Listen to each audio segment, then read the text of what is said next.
The Changeling of the Guard. By V. Drake 77. Chapter 54. In the still of the night. And I swear, if I find one more cloud with chewing gum in it, I'm going to go to that statue, with a chisel, and even out those stupid horns. You will do no such thing, Wispy, I corrected, plucking some of the pink gunk from my armor. I was merely thankful that the indigestible substance did not cling to me as thoroughly as it would to a creature without the benefit of magical faux fur. Wispy, on the other hand, was part of the crews assisting with removing the remaining pink clouds from Canterlot. Most, of course, had been cotton candy, and I allowed myself a moment of jealousy. A rare few, however, were what Bold had classified as basically ABC gum. Essentially, anything Discord summoned purely by power alone vanished when he did. Anything he adjusted manually, however, simply returned to the non-magical state it was in. And at some point, creating clouds of the ether had apparently become interminably boring, and thus the inventory of the local candy shops had been altered. Floating clouds of cotton candy had simply drifted down onto whatever happened to be the least easily clean thing sticking out of the ground in the vicinity, be it tree, roof, or telescope. Clouds of aerosolized chewed gum became exceptionally messy. And the vast downpour that had been intended to cleanse Canterlot had made some sections miserably sticky. Even I was growing tired of the saccharine smell. I might. Ugh, gum is the worst, I hate that smell. It's like he knew. I doubt he intended any one pony to be specifically bothered. Bold grunted, rolling a boulder of dried sugar and street debris past. Don't mind her. Her parents thought gum is the embodiment of everything wrong with youth. She also doesn't like jazz. Wispy flustered. Look, it's rude to talk while eating, so why isn't it rude to chew gum? It makes sense. And I like jazz just fine. Sure thing, sugar sus. I paused, looking at both. Each seemed abashed by the pet name, Wispy trying to hide it with a long drink from a flask full of lizard-infused lemon juice or some such health nonsense that she swore by, while Bold merely flushed and continued rolling his chunk of defiled road candy. Am I still to pretend I do not suspect what the two of you got up to in Prance with Cadance and Shining? Wispy choked on her lizardade. I mean, they kept us busy. Shame, then. I am told Prance is a very romantic place. But to hear you tell it, the two of you are still single. It is beyond belief that a 3-day trip could be so busy that the two of you had not a single moment to yourselves. Well, I mean, that is, technically. And that Prance would have been a phenomenal place to be married in secret. Bold's eyes widened and Wispy seemed to be trying to consume her entire flask. We'd never. And, knowing Cadance, she would delightedly suggest marrying the two of you as a joke. Which, with Shining as a witness, would actually be legally binding. And there went the rest of Wispy's beverage. What? Shining wasn't even there. I cocked an eye.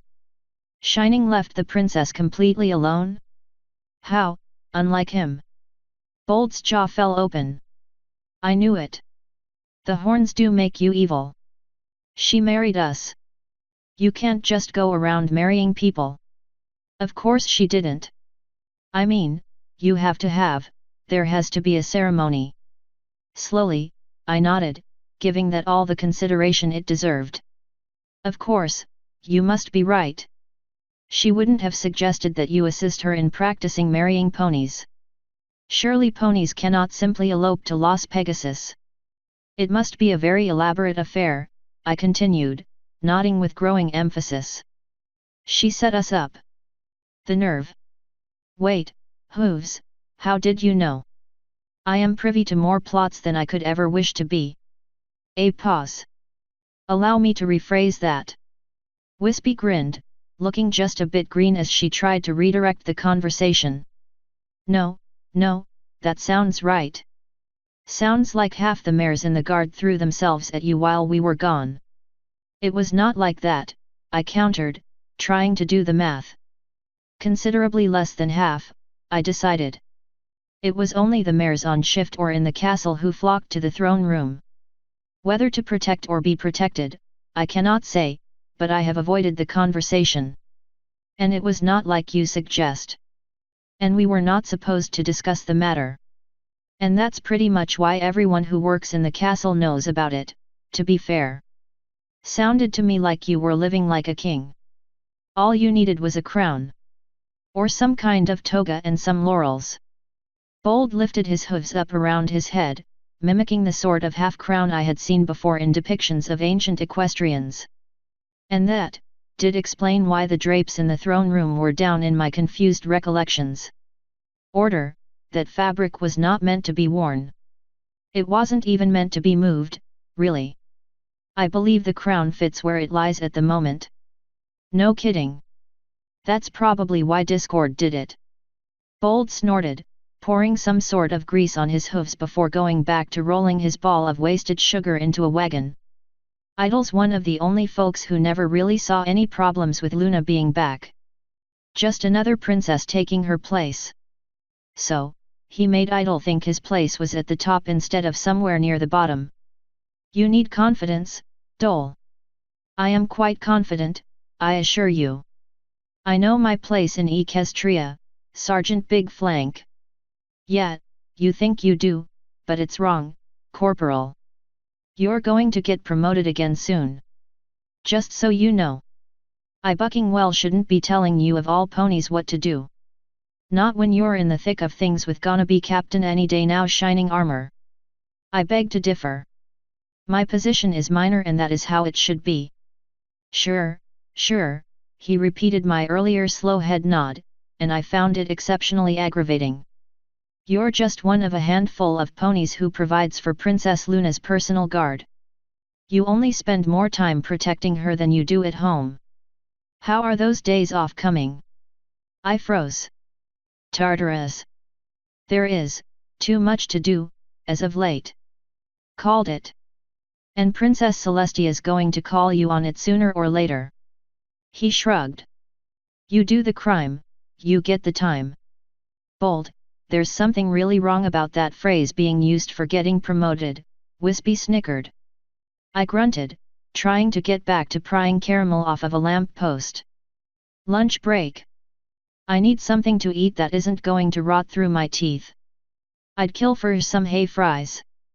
With enough salt to choke on. Oh, Celestia, please tell me you aren't eating this freaking road candy. Come on, Wispy, I'm not idle. I would not do that.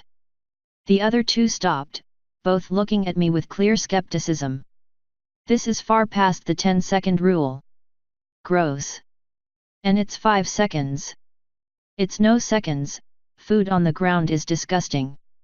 It comes from the ground, it won't hurt to be there a few more seconds.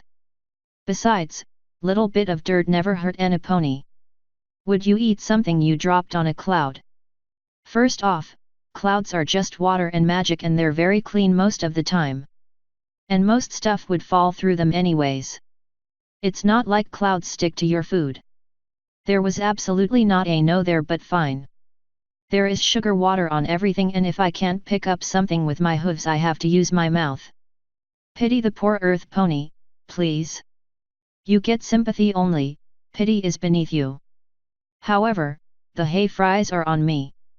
It is the least I can do. I motioned to one of the open-air cafes. I would like to hear more of your trip to France. How is their military? A server quickly noted us, smiled, and put us in a sunny spot that looked like it had been at least modestly scrubbed free of the dregs of Discord's holiday. We're not going to war with France, Idol. Most folks would just want to hear about the sights. Gimme a sec to wash my hooves. The bulky stallion ambled off. One can never be too well prepared. And I have seen photographs. It seems very French. Wispy nodded, bemused. Suppose it's French whether it seems to be or not, if it's in France.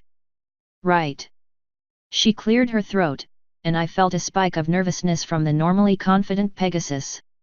She leaned in very close and murmured, "You are joking about the marriage thing, right?" I slowly tilted my head. Would I do that? Wispy groaned as a mare strode up to us with a vase, quickly turning towards her. Oh, thank Harmony, a distraction. Can we get 3 orders of hay? And then the mare dumped the vase full of not entirely fresh flower water on my head. Startled and more than a little displeased, I sucked in a very unpleasant quagmire of emotion from the mare: misery, righteous anger, despair. I had become entirely too familiar with this over the past few days. All right then. Whose would you be? The mare faltered. What? Whose lover are you? I took a deep breath, sorting the emotions and various memories. Mare. Pink coat. Red mane, almost too dark. Perhaps a little bit of black dye in it. Eyes puffy. No, not lover, fiancé. You must be Ironsides. The anger slipped, turned to fear. Suspicion. How do you know that? Ally. My assumption was accurate. Iron Allium, or Ironsides to her fellow guards, was one of a number of mares who were avoiding me. For all her bluster and the strict personas she had adopted, the older mare was soft at heart. Ironsides gets sappy the moment she touches liquor. She is quite taken with you. Told anyone who would listen about how romantic your hearts and hooves day present was. Not that she told us what it was, so I imagine it must have been quite private, I informed her, blithely. Wispy's head jerked to stare at one of us, then the other. As she seemed content not to interject, I simply waited. If you knew all that, why would you? Stop. I did nothing. Iron Allium. Did nothing. Whatever you may fear happened between us, was nothing. It meant, nothing. I care no more for her than I care for any other guard. I was growing tired of assuring various lovers that I was no threat to them. Talk to her and deal with this. I assume you quite capable of doing just that. But you, she won't talk to me. The impotent fury, the fear that she was failing her lover somehow. I was so tired of it, this mix of emotions combined with the grey atmosphere of Canterlot following Discord's reign. She wasn't even the first today. Sometimes it took a storm to clear away the clouds. Then perhaps you are not mare enough for her. Perhaps I am her type, and I will take her from you. It is not like you can stop me. And then I wrenched on her emotions, focusing on the anger. I had done something like this before, years back, and had been hesitant to do it again. The things one does for the greater good. The mare full-on slapped me across the face, and I let go of her anger as I fell from my chair. She blinked, shocked at her own fury, then stared at her own hoof in absolute horror. Order help me, Ironsides would have to teach that one to throw a real punch. It barely stung, but I rubbed at my cheek regardless. Do you feel better now? No. Not really. I am just glad you hit me and not Allium. I believe I would have been spitting teeth if I said something like that about you. But you are willing to fight for her. Are you going to let a mere god stand between you? At her raised eyebrow, I clarified. Discord. I already stated that I have no interest in being in your way. And I have no claim to divinity that I am aware of. Anger forcibly spent, she seemed lost. I shouldn't have hit you. Lingering effects of external influence. I told her, smoothly. Forgiven, forgotten. Wispy, witness me in this. Hooves, I don't even know what the buck is going on. Sure, I'll attest to putting this out of my mind as fast as I can. The important thing is that you were willing to fight a member of the Royal Guard, in public, for your lover's honor. You will get through this. You deserve each other. As I have said, she is quite taken with you. I'll, go get, you your hay fries. And ice, please. If you don't mind. I tapped my cheek lightly, and feigned a bit of swelling on my disguise. The mare flushed and fled. Moments later, Bold sat down beside us, looking from me to Wispy, then frowning as he gave a sniff. Did I miss something? Hooves, are you wearing cologne? I jerked to the other side of the table, putting it between myself and the far larger stallion. Order forbid, bold, I have made absolutely no moves on your wife.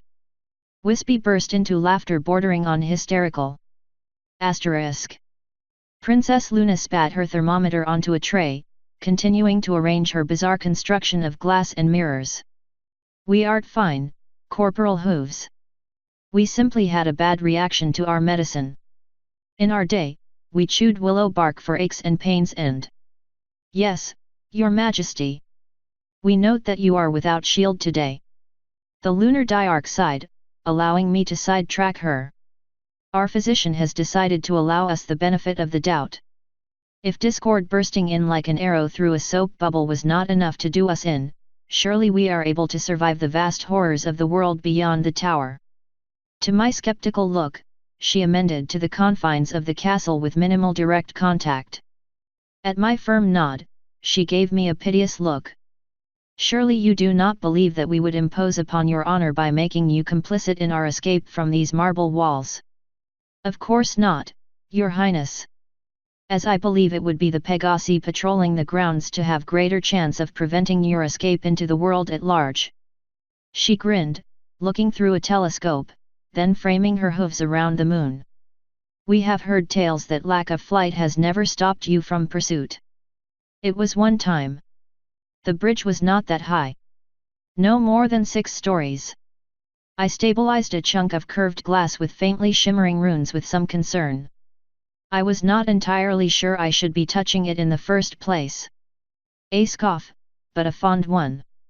Besides, we have had evidence of our recovery. With that, she ran a hoof through her short blue hair, tossing it, and it went strangely nebulous, much like her elder sisters seemed to drift on a divine breeze. It lengthened, and for only an instant I could see the stars she loved so much, and then the effect faded, leaving her with a plain blue merely phenomenally fine mane instead of an ethereal godlike one. At her expectant look, I politely clapped and she gave a bow. As you can see, our powers return, if slowly. Our enforced rest has done its duty.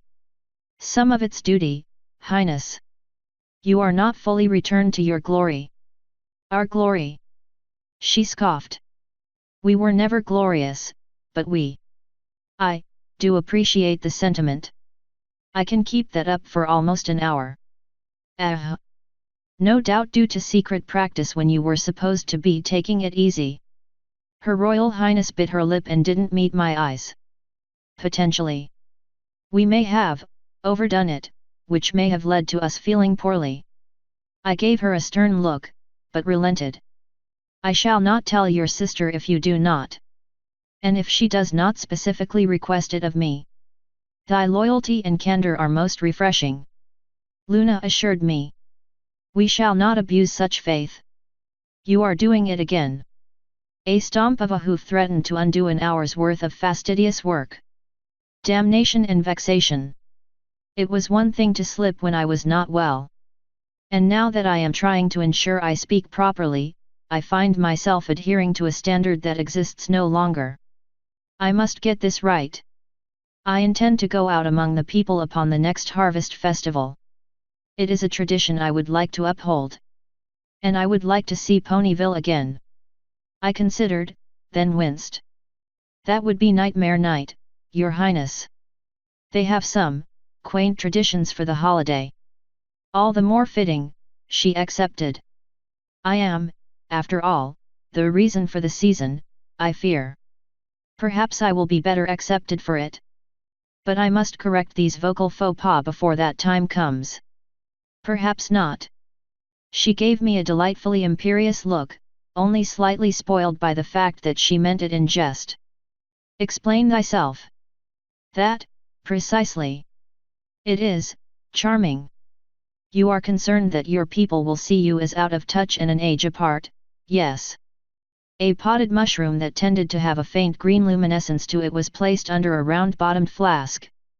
I did believe that to be obvious, yes. Then, perhaps make it clear that you are just that?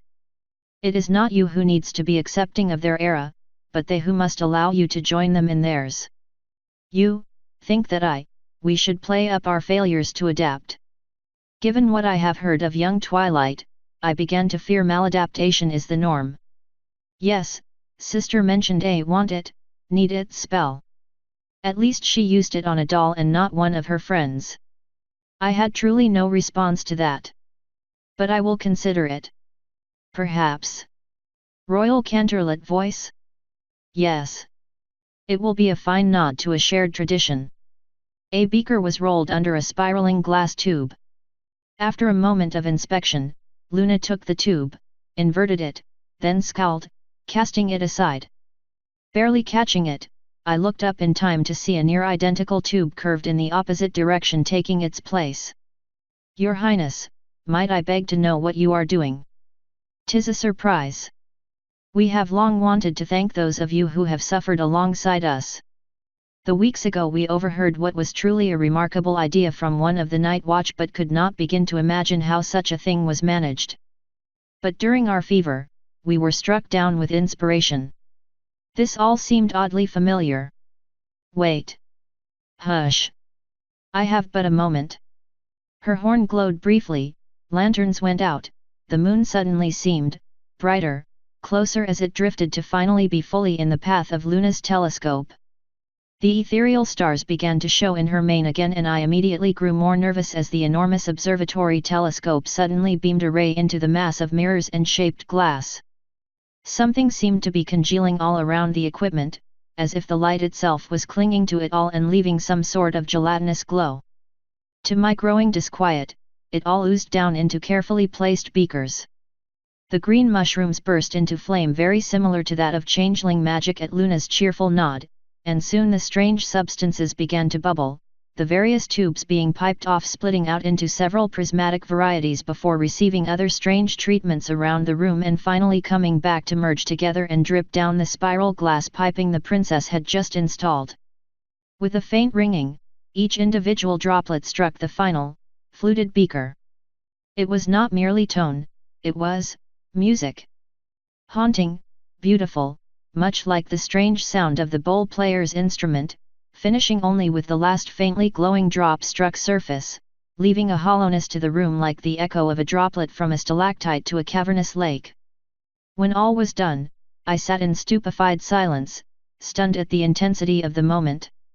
That was lovely, Your Highness. I am honored. That was not the reward, though the process was far more pleasant than I had expected. She scooped up the container as though it were a chalice. This is my thanks. She flushed slightly. We are led to believe that many in the royal guard partake in moonshine. While we know little of such things, nor how it was managed in the past, we felt that if it could be done by other ponies, surely we, the Princess of the Moon, could manage a far superior variety. With that, she passed it along to me. Dear Order. The princess had turned literal moonlight into liquid and distilled it. My mind reeled. Not only could I not comprehend that this had been possible, I was entirely sure I was not supposed to drink such a thing. I began to formulate the words, looked to her again, and fell silent at her hopeful, nervous expression. I would rather die than dissuade her. Let alone correct this entire misconception. And with that, I toasted her, then took a long drink from the ethereal beverage. Author's note. Thanks again for reading, folks. Some new fun stuff. Into the Idle Verse, a fun little recursive FIC by Shamak pseudonym. An alive reading of Idle Hooves Are the Devil's Tools, another recursive FIC by Swirled Eyes, read by Equinox 3141. Show them some love too, yeah? Join us on Discord. Drop a buck in the hat if you'd like. And lest we forget, the TV Tropes page. As always, comments are an author's food pellets. End author's note. End chapter 54. In the Still of the Night.